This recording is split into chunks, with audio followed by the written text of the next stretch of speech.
welcome to another edition of Medicines from Around the World. I'm Sid Katz, your host and moderator. Today's program is about natural drugs, and we have two guests, Dr. John Ledsome from the University of British Columbia and Dr. Chris McIntosh, also from the University of British Columbia. In the old days, most of the drugs we used were from natural sources. They were from either herbs, spices, other types of plants. Then we went through, in the 30s and 40s, a series of discoveries that occurred in laboratories called synthetic drugs or synthetic chemicals. And they then became about 50% of all the drugs that we would use to this day. But now we found another source, a different source for the drugs perhaps of the future, our own bodies. Because we understand more about our bodies, because of basic research that has been done, we're now being able to exploit some of these chemicals that work naturally for the drugs of tomorrow. And today we're going to find out more about these drugs. What are they used for? What are they? And in particular, a series of chemicals in the body called peptides. So to do that, we've invited our guests. And we're going to start with Dr. Chris McIntosh. Chris McIntosh was born and educated in England. He went to Chelsea College in London. He then came over to Canada, and he's been in the University of British Columbia Physiology Department for many years, where he's a lecturer, a professor, and also a researcher in many of the areas that he's going to tell you about today. So I asked Chris to start off by telling us what is a peptide. So welcome, Chris, and what is a peptide? A peptide is a smaller form of what you're all familiar with, and that is a protein. You're all familiar with the proteins which go to make up the muscles, and also the proteins which you eat every day in your meat. In turn, a protein is made up of smaller molecules, and if you look at the illustration here, this is a picture of a molecule called an amino acid. An amino acid is simply a molecule made up of carbon, hydrogen, oxygen, nitrogen, and in some cases sulfur. There are approximately 20 of these amino acids which go to make up various peptides, and they're linked together in different ratios and depending on what the peptides are. They can be of different sizes, as shown here, and when they're linked together, they go to form longer molecules, which is shown in this illustration, which is basically showing that they can curl around and form long chains, and these peptides then become biologically active and dependent on what amino acid you have in them. What I'd like to tell you about is some of the uses of particular peptides which are called hormones. Now, hormones are formed in a group of glands in the body. There's a number of different glands. The ones which you're most familiar with are probably the pancreas, which you eat as sweetbreads, the pituitary gland, which hangs from the brain and secretes a whole load of hormones which can regulate various functions, and it's in particular things such as growth. Now, we've started to examine how these hormones act, what they do in the body, how they're secreted from one part of the body, how they're transported. And this diagram just shows that they're secreted by small cells, which we call endocrine-type cells. And these hormones are then released into the bloodstream. They pass through the vasculature, and they'll finish up at a target organ of some kind. This might be a muscle, it might be the liver, and here it can influence various pathways, such as glucose transport and various other things. So it's basically a regulatory peptide, which can transmute information from one cell to another. Now, in recent years, we've started to utilize these hormones in various therapeutic uses. And I've listed here just a few of these which are currently in use. In some cases, people have a deficiency of a natural hormone.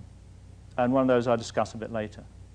And what you can do is to replace that hormone with the natural hormone, or perhaps with a slightly changed form of that hormone. And you can put that into the body and replace it. Another thing which happens very often in the body with certain diseases is that you get an excess of these hormones which are produced. And in that situation, what you want to do is to suppress these hormones and keep them down. And there's another method using hormones which can suppress other hormones, which I'll discuss and show you how this is useful, for instance, in certain forms of tumor therapy. That is, an excessive amount of hormones which you don't want. At the present time, there's a lot of excitement around in utilizing growth factors, which are also hormones, for changing the growth of various cells in the body, specific ones. And finally, with the hormones, there's also the regulation of the immune system. That is the system which protects you against the invasion by microorganisms and so on. And to be able to modify that in some way by introducing hormones into the body. There are a few other points which I won't be able to discuss, but other proteins and peptides are also used, for instance, as clotting factors for people who have a deficiency in their clotting factors, which is in haemophilia.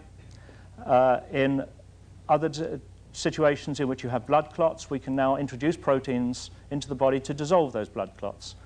And finally, there's an exciting field which is called enzyme replacement therapy, and this is for certain people who have a deficiency in certain enzymes. Let's examine then one of these particular diseases, which is a disease which is caused by a deficiency of a hormone, and this is diabetes mellitus. Many of you are familiar with diabetes. It's actually on the increase in our countries at the present time, partly because of our dietary changes which we've gone through over the last numbers of years. Now, it's caused by a deficiency in this hormone, which is shown here, which is just the amino acid structure. That is, the amino acids stuck together which go to form this molecule called insulin. The important thing about this molecule is that it's got those little yellow bonds there, which are called disulfide bonds. And these have made it very difficult for people in the laboratory, chemists, to synthesize this hormone and use it therapeutically. It's produced in, if you concentrate on the middle of this slide, you'll see that there's an organ there which is called the pancreas. And the pancreas is close to the stomach and the small intestine. And it's this organ which produces large amounts of insulin in cells which are shown here as the yellow-colored slide, the second one down, and stained with a specific type of stain which highlights the insulin which is contained in these cells. These are called islets of Langerhans, and they produce this hormone secreted into the bloodstream. And when it's secreted into the bloodstream, it has specific actions. One of the most important is that it lowers your blood glucose level. After you've taken a load of food into your body, you want to reduce the glucose which is taken in and take it up into your cells for storage. Insulin regulates this procedure. It also has an effect, as shown here, on metabolism of glucose, protein metabolism, and also growth of the cells.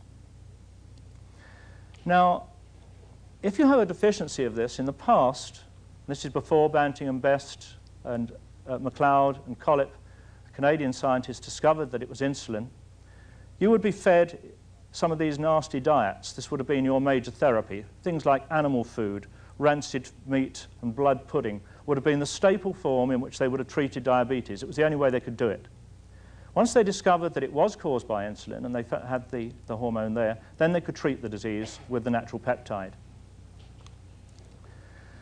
What's the problem with currently with insulin therapy? Well, there are a number of them. First of all is that there is insufficient insulin in the world for the supplies we need. Particularly as countries, underdeveloped countries, become more developed, they change their diet to a more Western diet. And we believe this is associated partly with the onset of diabetes. Secondly, the source of the insulin. At the present time, most of the insulin comes from the pig or the cow pancreas, and it's extracted and purified from these. And thirdly is the route of administration. At the present time, diabetics have to inject the insulin into their body, and this, of course, is not something you want to have to do every day if you don't have to. This just gives an example of what you have to do to get sufficient insulin for 750 diabetics for 1 year. You need approximately 15,000 pig pancreases from the slaughterhouse, or about 8,500 pig pancreases. Extract those, and the chemist can then make the insulin from them for injection. It's obviously a very time-consuming process. It also needs a lot of animals, a lot of animal products. Recently, there's a new technology which has come about, which we classify as recombinant DNA technology. What this consists of is, instead of making the peptides in the test tube, you utilize bugs to do it for you. Bacteria can make peptides. And to do this, this is the procedure that's used. There's another molecule in the body which is called DNA. You know it as the substance which directs production of various proteins in your body. It provides the genes. It determines whether you have blue eyes or brown eyes, as to whether your hair is brown, etc. It also directs the production of various proteins. What scientists have done is to extract from pancreases, human pancreases, the material which will, if you concentrate on the right-hand side of your right-hand side, of a compound called messenger RNA, which can now be used to form the DNA, which can direct synthesis of the peptide.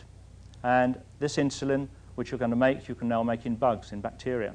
It's put into a thing called a vector, which will then be introduced into bacteria, and they make milligrams of this material, lots and lots of it. So you can purify that and use that as in diabetics. It's human insulin, and it's also theoretically obtainable in as much as you want, if you've got enough money to do it. The second example I'd like to give you is one which is being used for treatment of a disease which is called acromegaly.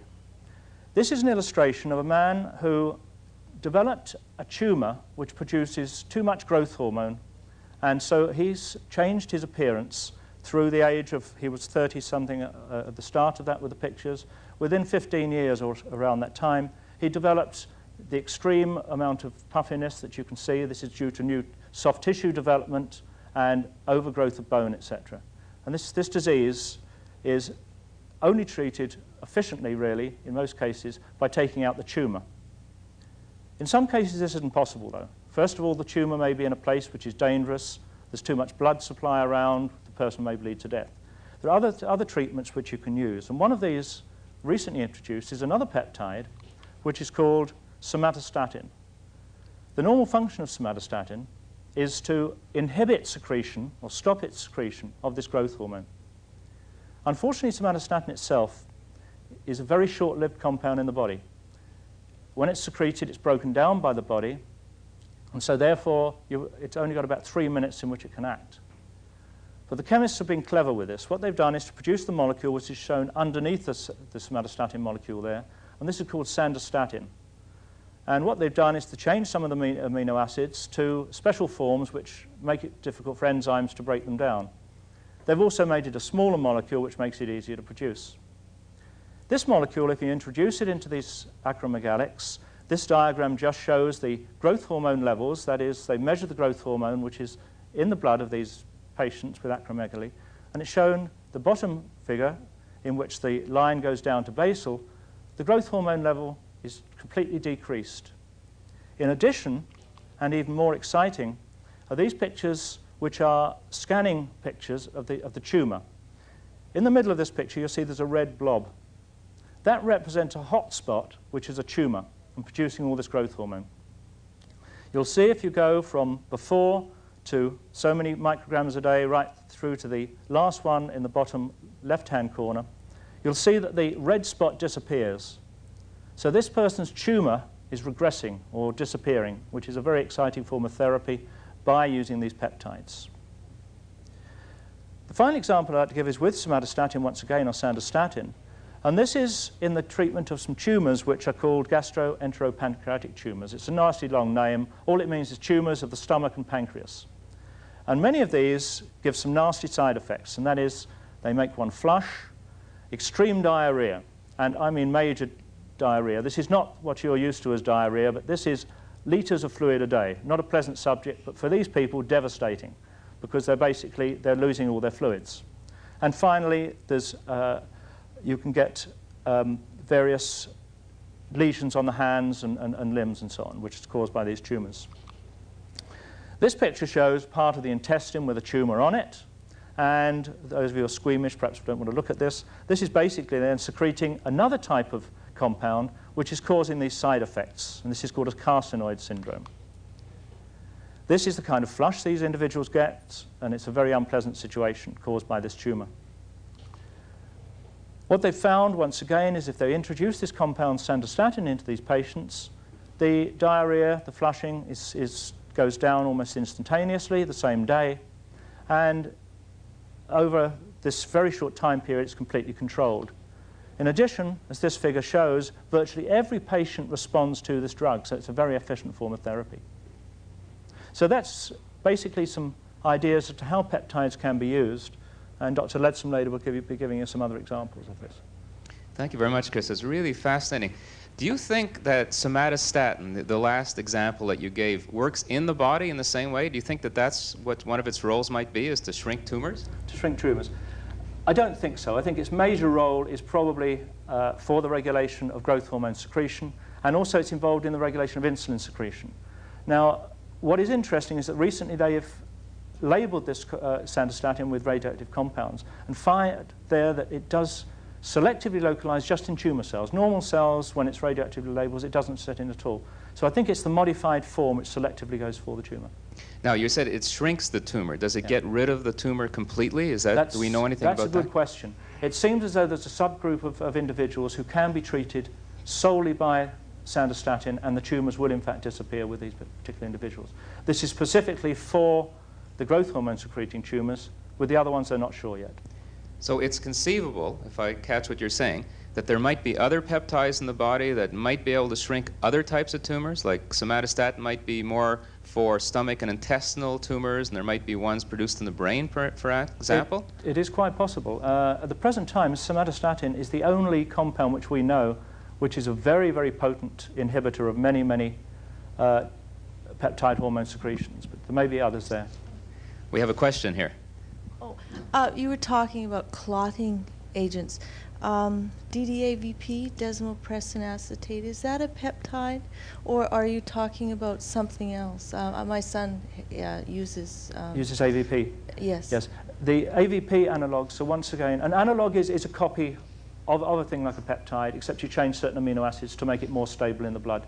AVP is a peptide, and they've changed it once again to change the time in which it will work. The clotting agents I've been thinking about are people like haemophiliacs who do not have, for instance, one called factor 8, another one called factor 9. These are the classical types of diseases in which you get bleeding to death if the person isn't treated. And tragically, these are also the people who have developed AIDS very often because they've had to be treated with blood samples or material which is extracted from blood, and that's carried the AIDS virus with it. So that is a peptide, yes, that you're using. Now, Chris, some of the people in the audience might have heard of some of these other peptides. Endorphin, isn't endorphin a peptide? The thing that we're supposed to get when we run to make us keep running? Yeah, this is the story of the runner's high. The idea is that when you run, that you're supposed to be getting these peptides are released, and they in fact suppress pain thresholds as you run. There's the story that these people who run marathons, they seem to not feel the pain until the end of the race. I think those are very poorly controlled studies. That it is quite possible. We have an endogenous morphine type system, definitely. Whether endorphins themselves, in fact, do regulate pain suppression during the runner's high or not, I'm not sure. But they also have effects on mood at the same time. So they have multiple effects on these peptides. So you're saying that they might be the body system to control pain. They might control parts of the stomach and intestinal system. Yeah. They obviously control functions like insulin release, or insulin itself is a peptide. Exactly. So a lot of important uses in the body that might be exploited Yes. as drugs. Yes, Yes, could you stand up, please? Are endorphins released when you use acupuncture? It seems to me I read something about that. The acupuncture therapy is an interesting one, and they've still been trying to find out exactly how it does work. There is evidence that when you put needles into the body and stimulate them, that endorphins are released, and these may in some way interact with the pain receptors. We believe that the response to pain is basically mediated by a group of peptides, one of which is called substance P, which is a pain-transmitting peptide, so you will feel pain. And the enkephalins and the endorphins are these opioid peptides, which apparently blanket down that. Morphine is the natural compound which interacts with the receptors that those peptides normally interact with. So it's quite possible, yes, that is so. For a long time, we thought that the peptides were actually breakdown products of larger proteins. They didn't seem to have any function. They just were in the blood system or elsewhere.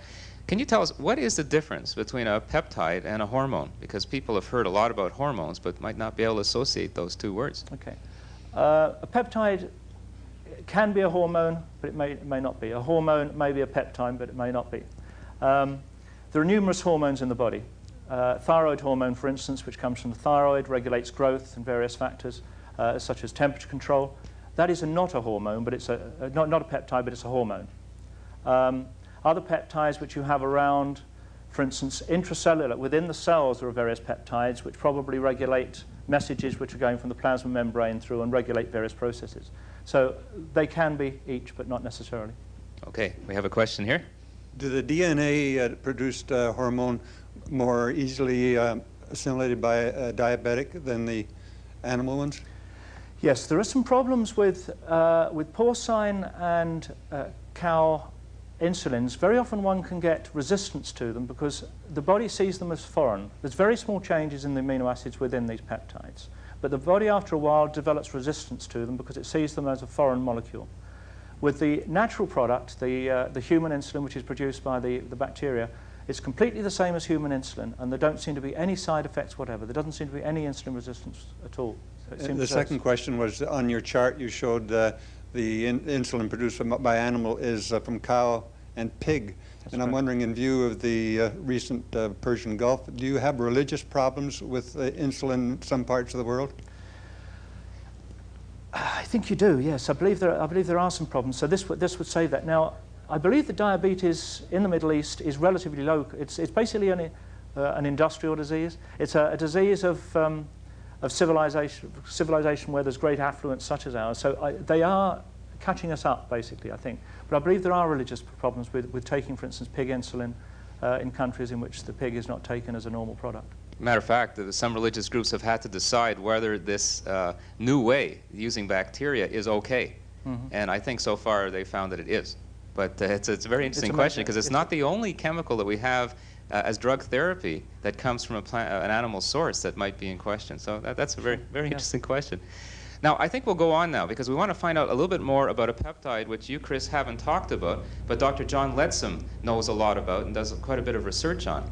John Ledsome is also from Great Britain. He's from Scotland. He did his education, all of his training, medical training as well, in Scotland, and then became a surgeon in the Royal Navy. He was stationed in Malta, and then came over to Canada, to the University of British Columbia, where he's been since 1968. He's now professor and head of the Department of Physiology. He has a very active research group, and one of his main interests is in atrial natriuretic peptide. Now that's a big word. It's even bigger than the ones that Chris was using. So I want John to start off by telling us what is this atrial natriuretic peptide and how might it work in controlling our cardiovascular system where it might be used as a drug in the future. John, thank you for coming. Thank you, Sid.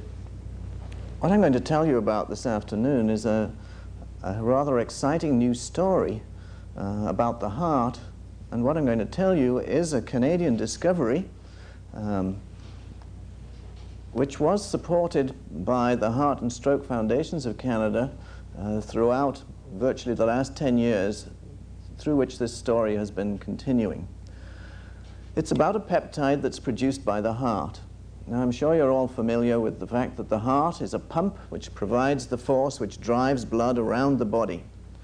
And the heart we think of as being mainly a pump. It receives blood from the veins which drain the body, here shown in blue on the top left-hand side of your screen, and the blood draining from the veins enters the right atrium or entrance chamber of the heart.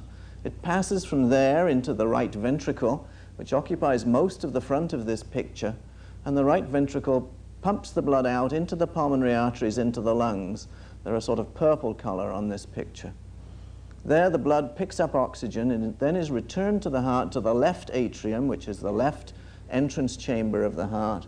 On this, it's mostly at the back of the heart, so it's hard to see on this picture. It's just poking around top right-hand corner under the purple pulmonary arteries. This blood passes into the left ventricle, which is a big, strong muscle, and the left ventricle pumps the blood out into the body. Now, the heart forms part of a system and is pumping blood out at the rate of about 5 liters per minute, every minute of every day for the whole of your life. This blood that the heart pumps out we call the cardiac output.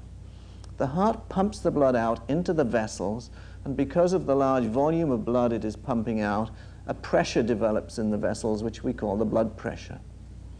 An important part of the cardiac output is to the kidneys. About 20% or a fifth of the blood you pump out when you're at rest at the moment goes to the kidneys.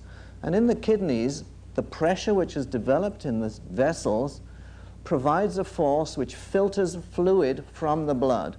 It filters salt and water out of the blood, and this salt and water pass into a series of tubules, Most of what's filtered is reabsorbed, but what the body doesn't want appears eventually in the urine, and we excrete this salt and water in the urine. Now, if the blood pressure rises, the filtering force in the kidney increases, so that we increase the amount of salt and water that's excreted by the kidney. This decreases the volume of the blood. Less blood comes back to the heart in what we call the venous return, and because the heart receives less blood, it pumps out less blood. And because it's pumping out less blood, the blood pressure would begin to fall back to its normal value. So this provides us with a very simple system for keeping our blood pressure constant. Now, it's not quite as simple as that, and as the diagram shows, one of the things that we have to think of in this system is our intake of salt and water. If we take in more salt and water, this would increase the blood volume, the heart would pump more out, the blood pressure would increase, but then this would increase the filtering of the kidney, and we would lose more salt and water and bring things back again. And this system keeps our blood pressure constant. It keeps the amount of blood in our vessels constant. Unfortunately, of course, this system doesn't always work. And we know that in about 20% of adult Canadians, we have an abnormally high blood pressure, or we have hypertension. And we also know that hypertension is a major risk factor for heart disease, and that about at the present time, 43% of Canadians are going to die either of heart disease or stroke. So this is an important topic which we need to understand, and we don't fully understand at the present time, so that we can either preferably prevent it or also treat it. Now, to get back to the story, about 1956, it was found that when one looked at the cells of the atrium, and this is an electron micrograph you are looking at the moment, through an atrial cell. The atrium, again, is the entrance chamber of the heart, and so we've taken a section through these cells, and the round body at the top right hand of the picture is the nucleus of the cell. Across the screen close to the bottom is a sort of open V, which is the border of this cell, and you will see around the nucleus a number of dark-looking granules or spots on the screen. These were remarkable because when investigators looked at the ventricular muscle, these spots were not present. In other words, the atrial muscle of the heart has these dark-appearing granules in it, whereas the ventricular muscle doesn't. Everything else about the ventricular and atrial muscle looks identical. The investigators who first described these spots thought that they looked like the granules which were found in many organs which secrete hormones, and suggested that maybe these spots were containing some chemical that the atrial muscle was producing.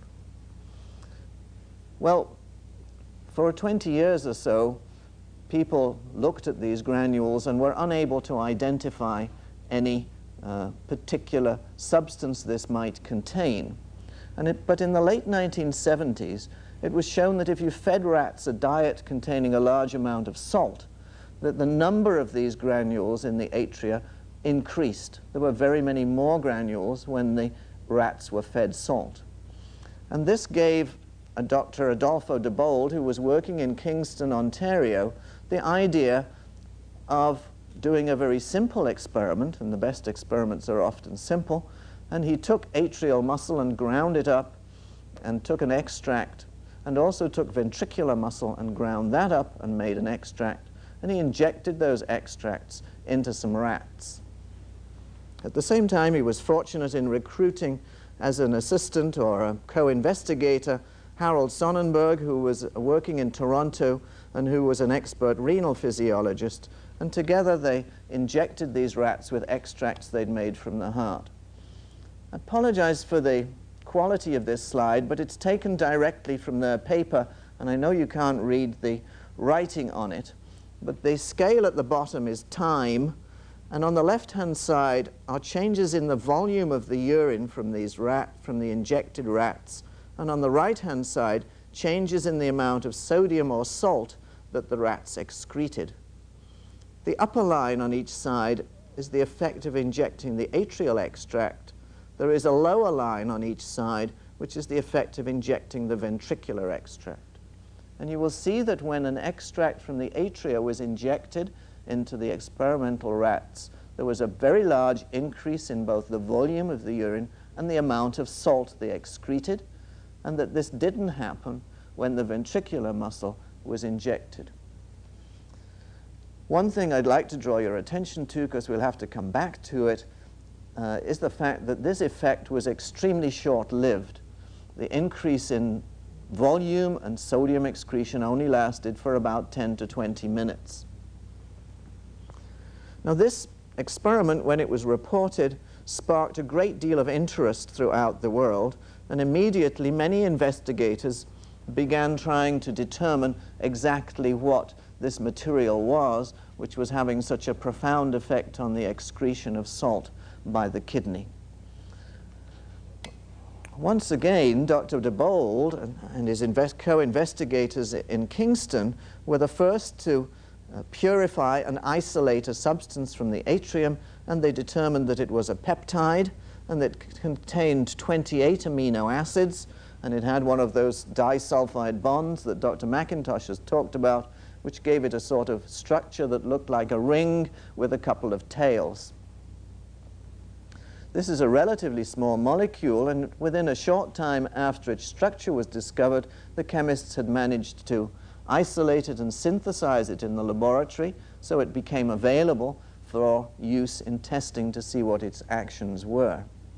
Before I change the picture, I'd just like to remind you, because I'm going to come back to it, that this is a 28 amino acid peptide with a ring structure. When this peptide was injected into volunteers and to experimental animals, it had a number of effects. I've picked 3 of them as major effects. As had the crude atrial extracts, the material increased the excretion of salt and water. It decreased the blood pressure in the volunteers, and it appeared to do this by relaxing the blood vessel walls. And thirdly, it also decreased the cardiac output. We don't know yet exactly what the mechanism is by which this substance decreases the cardiac output, but that does reduce the amount of work the heart does. Now, this is of interest because if you look at these 3 actions, these are the 3 methods by which we presently treat high blood pressure. To treat high blood pressure, we give diuretics to increase the excretion of water and salt. We give substances called vasodilators, which relax blood vessel walls and decrease blood pressure. And we sometimes give substances which decrease the amount of work the heart does. So I'm going to suggest to you that this atrial natriuretic peptide, or atrial natriuretic factor, as we now call it, is a naturally occurring substance which has all the properties needed to make it an antihypertensive agent. And because it's a naturally occurring substance, it has the advantage that it's unlikely to have any nasty side effects. So our next question was, well, if this body has this naturally occurring substance opposing hypertension, how can we use that knowledge in order to treat people with hypertension? First, we had to understand whether, in fact, the peptide actually came out of the heart and entered the blood and was carried around the body. We were fortunate in my laboratory to be able to measure the concentration of this peptide in the blood. Now, this diagram shows you at the top a record of the atrial pressure, the left atrial pressure, that is one of the chambers of the heart, and at the bottom is the concentration of the peptide circulating in the blood. There are 2 lines there. One is samples taken from an artery. The other, the upper of the 2 lines, are samples taken from the coronary sinus. Now, the coronary sinus is the vein which drains blood from the heart muscle. So this is looking at blood which is coming directly out of the heart. There are a number of things to see here. First of all, we can measure this substance in the blood. So it is circulating. It's getting out of the atrial cells and into the blood. Secondly, there is more of it in the blood draining the heart, which confirms that the peptide which is in the blood actually is coming out of the heart muscle. And thirdly, another thing which we've already mentioned to some extent, and that is when we stop the stimulus which is releasing the peptide, it disappears extremely quickly from the blood. We saw that the effect of injecting it lasted only a brief period of time. It disappears quickly from the blood. This means if we were to use this substance for treatment, we would have to somehow or another administer it continuously, which makes things very difficult. So we have looked for ways of trying to utilize the body's own atrial natriuretic factor rather than having to inject this substance into someone. What we have looked at here is that the heart releases the peptide when it's stretched. That, unfortunately, is an impractical way of increasing the amount of atrial natriuretic peptide in the body, so we have looked for other things. And we have questioned, how is this substance broken down in the body, and can we in some way enhance its action? Well, first of all, let's look at how it's broken down in the body. This diagram is intended to represent a blood vessel with the blood vessel on your left and the vessel wall on the right. Blood vessel walls contain muscle, which we call smooth muscle. And in the smooth muscle membrane, there are receptors, which are proteins, which bind to the peptides which circulate in the blood. And there are special proteins which bind to this atrial natriuretic factor. We find that there are two types of receptor in the blood vessel walls.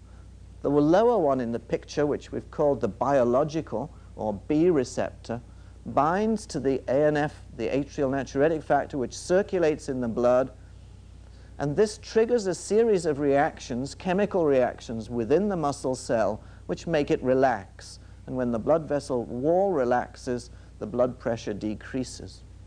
The second type of receptor we've called a clearance receptor. It binds to the atrial natriuretic factor, and when it does so, it quickly swings around and turns the atrial natriuretic factor into the cell, and inside the cell, the atrial natriuretic factor is destroyed. The receptor turns around again, picks up some more atrial natriuretic peptide, and the process continues. It is these clearance receptors that are responsible for this very rapid disappearance of the peptide from the blood. Now, it was found, and this occurs with many receptors, that we can prepare substances which block receptors or combine readily with the receptor, and often they're an altered form of the original molecule. The first one that was discovered that would combine with these clearance receptors was called CANF. It's actually 20 of the amino acids of the original peptide with the disulfide bond broken, so it becomes a linear peptide instead of a ring peptide. It combines with the clearance receptor. When we give that to patients with hypertension, we find that that substance combines with the clearance receptors, the amount of the atrial natriuretic peptide in the blood increases, and the blood pressure falls. Very recently, it has been discovered that we can take just 5 of the amino acids of the atrial natriuretic peptide molecule, and this substance with only 5 amino acids will combine with these receptors and block their effect at removing the peptide from the circulation. The advantage of that is that when you have a very small peptide with only 5 amino acids, it's likely to be relatively easy to make a preparation which you can take by mouth, and you will be able to absorb, and it will be effective. So we expect within the relatively near future to see an oral preparation which will block the action, will block the breakdown of atrial natriuretic peptide. The second line of approach is to enhance the effect of ANF in the kidney. In this diagram, on the right-hand side is shown the renal tubule. Now, when the blood filters fluid from it, this fluid is collected in a series of tubes in the kidney which carry it down to the bladder, and it's eventually excreted. These tubules are surrounded by cells, and outside the cells, on the left of your diagram, is a space which is called interstitium. It's a space between cells. As the filtered salt and water passes down the tubules, sodium, which is called Na on the diagram, sodium is absorbed into the cells and pumped out into the space outside the cells where it's absorbed back into the blood vessels. The atrial natriuretic peptide is also filtered into the urine, and its action is to block this reabsorption of sodium or reabsorption of salt, and the atrial natriuretic peptide therefore promotes the excretion of salt. But there is an enzyme, that's a chemical powerhouse, if you like, an enzyme in the kidney called aminopeptidase, which breaks down the atrial natriuretic factor and prevents its action. So it prevents the ANF from preventing the absorption of sodium. It has been discovered that there are agents which will inhibit these peptides, and we now have a preparation which can be taken by mouth which will inhibit the action of aminopeptidases in the kidney, and these are now undergoing clinical trials in Europe for the treatment of hypertension, and it's being shown that administration of this inhibitor of the aminopeptidase decreases arterial pressure and increases the excretion of salt and water. So just to summarize for you, atrial natriuretic factor is a naturally occurring peptide produced by the atria of the heart, circulating in the plasma, and we can enhance its action in two ways. One, by blocking the clearance receptors and allowing blood vessel walls to relax and blood pressure to fall, and secondly, by blocking the breakdown of the atrial natriuretic factor in the kidney, and again, increasing excretion of salt and water and decreasing blood pressure. And we hope that this information is going to allow us to have a better treatment for hypertension, which will have much less side effects than the drugs we presently use. Thank you, Sid. Thank you, John. How do you envision the atrial natriuretic peptide or atrial natriuretic factor fitting in with what we have now? How would it, what would it replace, or would it just add to what we have now? Well, what we have now are a series of drugs which may be used in various orders, but as I mentioned, the drugs we use are diuretics, which promote the excretion of salt and water. So somebody with hypertension may have to take a diuretic. If that isn't on its own sufficiently effective, they may then take something that relaxes their blood vessels, so that they now have to take 2 sets of pills. And maybe even if that isn't controlling their hypertension, they have to take a 3rd set which act on the heart. And all of those artificial drugs tend to have side effects which make people not take them because they do nasty things to them. And so one of the problems in treating high blood pressure is what we call compliance, that is, whether the patient actually continues to take the treatment or not. We expect that using this approach of using the naturally occurring substance, there won't be those side effects. There will be only 1 pill that you have to take, and life will be much easier, and we'll get better control and better compliance. Well, you just hit something which I wanted to talk about a bit more, and that was the whole idea that these natural chemicals might be better because they have less side effects. And as I said at the beginning, some of the problems with the drugs that have been manufactured for high blood pressure and many other conditions over the years seem to take their toll in that they do have some side effects associated. Now, is it general that that's true, that something that the body produces would have a less of a side effect than something that we make ourselves and manufacture? The peptides that the body makes are targeted very specifically to a particular action, and therefore are more likely to hit what you want in the body. The drugs that we make tend to have more general actions. So I guess that's the short answer, and probably that's why the side effects are lower. They're more specific. Question? Okay. How does stress relate to high blood pressure? Are you saying that the blood pressure wall would have some kind of tension in it? You know, you're talking about the ANF causing relaxation. So does stress cause the blood vessel wall to increase its tension somehow? How does that work? The smooth muscle in the walls of our blood vessels in all of us is in what we regard as a constant state of partial contraction. So there is a tension in the wall of the blood vessels, and that can either be increased by making the muscle contract more, or it can be decreased by making the muscle relax. So that in all of us, our blood vessel walls are in a constant state of partial contraction. Now in stress, if we get excited, there are mechanisms which make that contraction larger. But even at our most relaxed stage, the vessel wall can still relax further. Is there any evidence of ANF deficiency in hypertensive individuals? A lower level of this peptide rather than a higher level? Not that we know of. There isn't. You realize that we haven't known about this for very long. The original discovery was in 1981, and so it's relatively new. We don't think that hypertension is a deficiency of this substance. But this raises an interesting point, though, because isn't it true that about 20 to 25% of people that have high blood pressure, we have not yet discovered a way of controlling their blood pressure? Is it possible that there's something inside the body that's tuning them up to that point where they can't lower their blood pressure? Could it be something like a peptide? It could be. We don't know about it yet. Hypertension is a very complex, because it is an interrelationship of so many organs and so many systems in the body and so many control systems, that in any one individual, high blood pressure can arise for a variety of different reasons. So not everybody's hypertension is likely to be the same. But we do regard this process of the balance between blood pressure and excretion by the kidney as being of primary importance in the system. And there are other hormone systems which affect excretion of salt and water as well, which I haven't mentioned today. It just takes too long to go through it all. So all of these are in balance, and we might not expect, if we just removed one element from the system, we wouldn't necessarily expect that to produce hypertension. Well, you may have answered my question.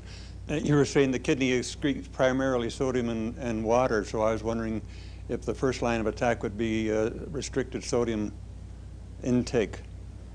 Well, yes, it is, and I'm sure if you have hypertension, your doctor will advise you to eat less salt.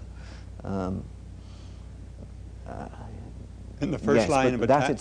That itself isn't sufficient in most cases to bring the blood pressure back to normal. So the first line of attack would be essentially a diuretic before they go into the ANF? Well, certainly at the present time, ANF is very much an experimental drug at the present time. Thank you. But as long as your kidneys are working okay, is it okay to eat salt? For most people, it's okay to eat salt. Right.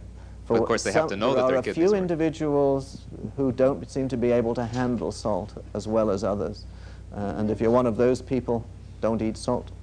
You mentioned pressure within the heart, Yes. encouraging the release of this peptide.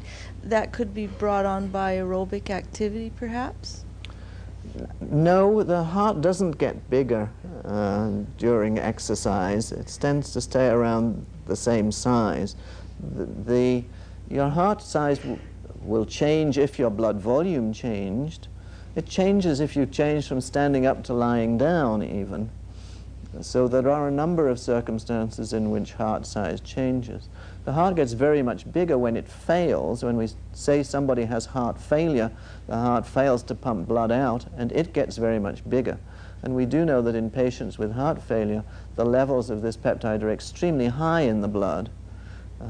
It seems that even though they are high, and they are helping the kidney to excrete water and salt, they don't even get sufficiently high to cure the heart failure. But yes, whenever the heart gets bigger, there are these changes, but you shouldn't worry about exercising and increasing pressure in the heart, because it actually stays around the same size when you're exercising.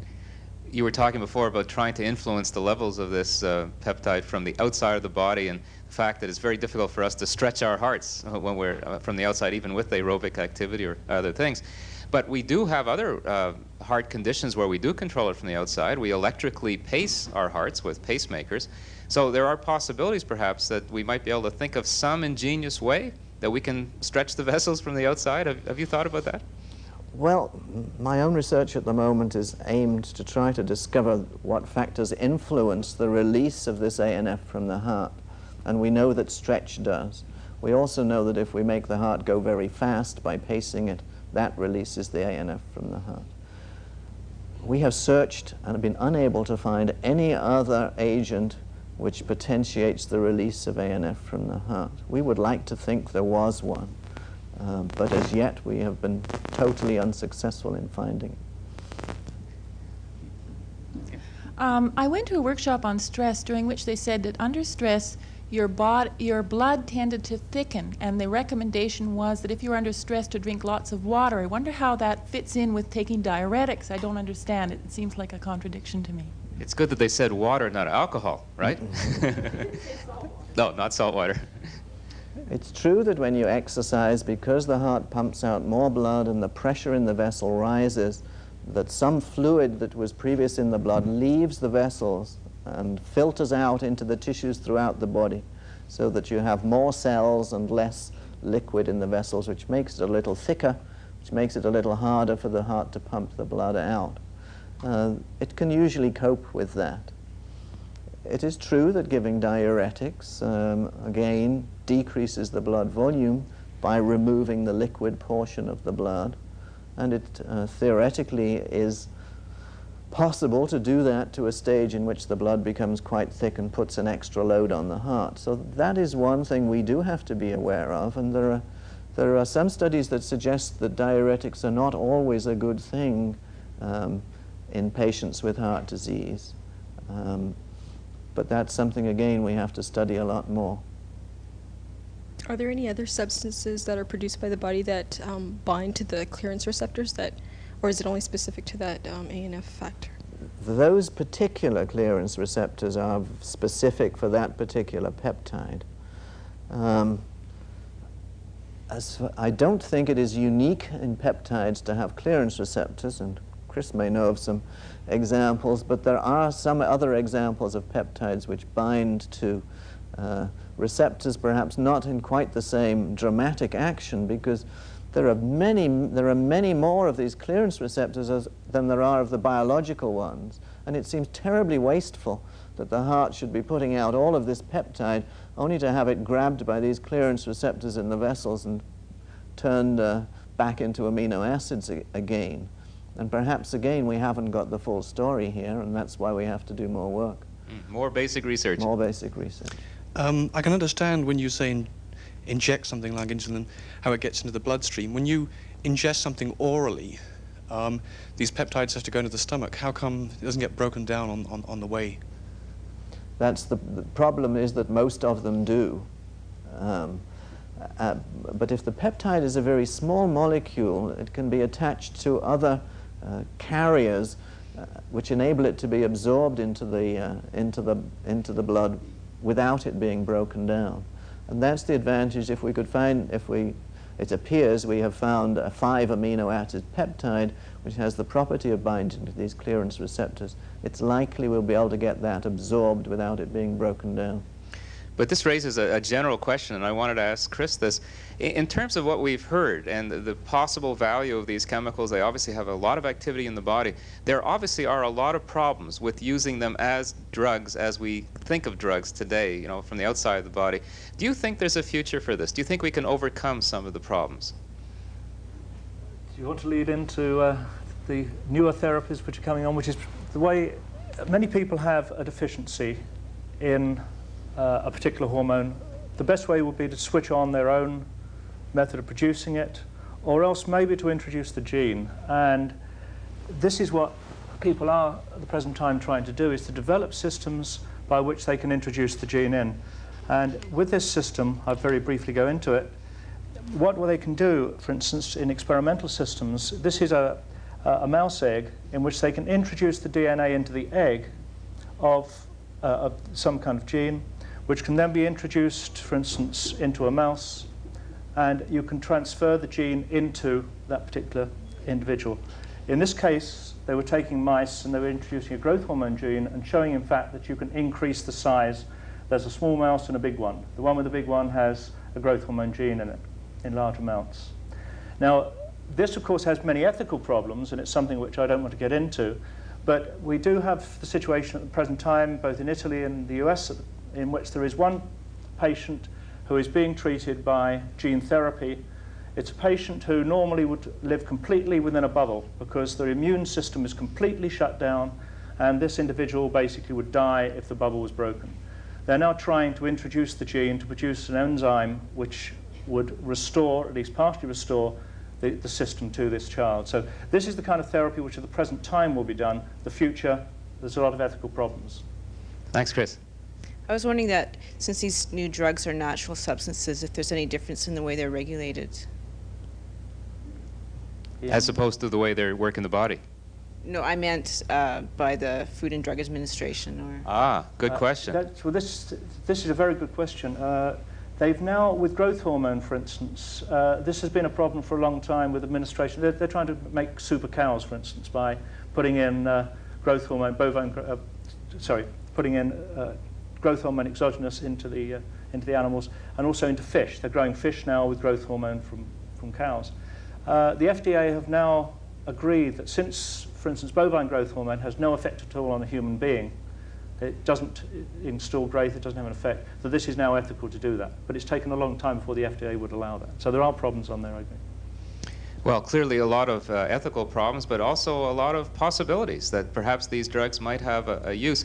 And it really brings us back to the origins of pharmacology. As I said before, we really did start by trying to discover what was in the environment and how they could then be exploited as drugs. It seems like we've gone full circle. Now we understand more about the body, so consequently perhaps that's where the new drugs might come from in the future. We of course have to learn how to use those, and should we perhaps try to tap the body into producing, as Dr. Ledsome has said, them for us, or break them down for us in such a way that is necessary, or perhaps look in another way with similar types of chemicals that can be used.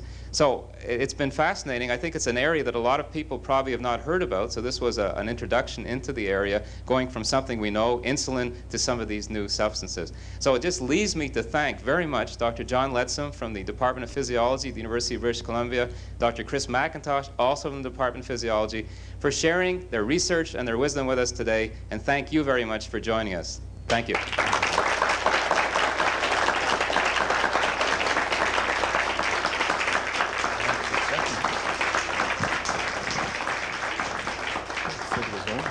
So now I'm just going to briefly ask somebody at random whether they learned anything. Did you learn anything? I learned a lot. Right? Yeah. What particular part was the most incredible part? Oh. The picture of the pancreas, right?